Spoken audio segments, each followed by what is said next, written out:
ایک چیز آپ نے نا پورا رمضان استعمال نہیں کرنی، وہ غصہ ہے۔ سارے روزے نا یعنی بالکل عین افطاری کے وقت بھی کوئی بندہ غلط بات برداشت، کون سی بات کرنی ہوتی ہے؟ صحیح کہ غلط؟ صحیح کو تو برداشت کرنے کی ضرورت ہی نہیں ہوتی، برداشت کرنی غلط بات ہوتی ہے، اس کو سہنا ہے، اسے کہنا یار روزے ہیں، رب کی رحمت برس رہی ہے، جا میں نے تجھے اللہ کی رضا کے لیے معاف کیا۔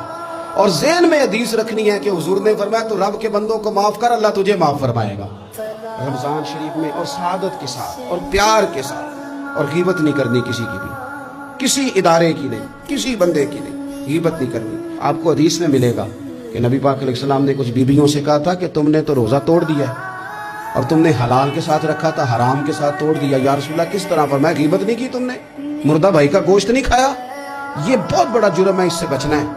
موبائل کم استعمال کرنا، اور مہربانی کریں کم خبریں دیکھیں، جو خبریں عورتیں پڑھتی ہیں ان خبروں سے بھی پرہیز کریں۔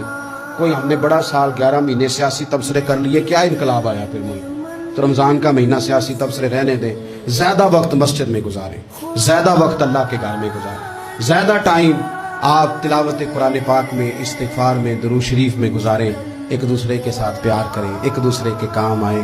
اے خالق کائنات، آئندہ جمعہ رمضان میں آنے والا ہے، اللہ امت کی خیر فرمانا، کشمیر کے مظلوموں کی خیر کرنا، برما کے مجبوروں کی خیر کرنا۔ پاکستان تیرے نبی پاک علیہ السلام کے نام پر، کلمے کے نام پر بنایا گیا وطن ہے، اللہ اس میں دین کا جھنڈا نافذ فرما دے، اس وطن عزیز کو قیامت کی صبح تک قائم فرمانا، اور اللہ ہم سب کو بھائی چارے سے، پیار سے، محبت سے، ایک دوسرے کے احساس میں زندہ رکھنا۔ اس ماہ مقدس میں تو جن لوگوں کو معاف کرے گا ہم سب کے نام بھی اس میں شامل فرما۔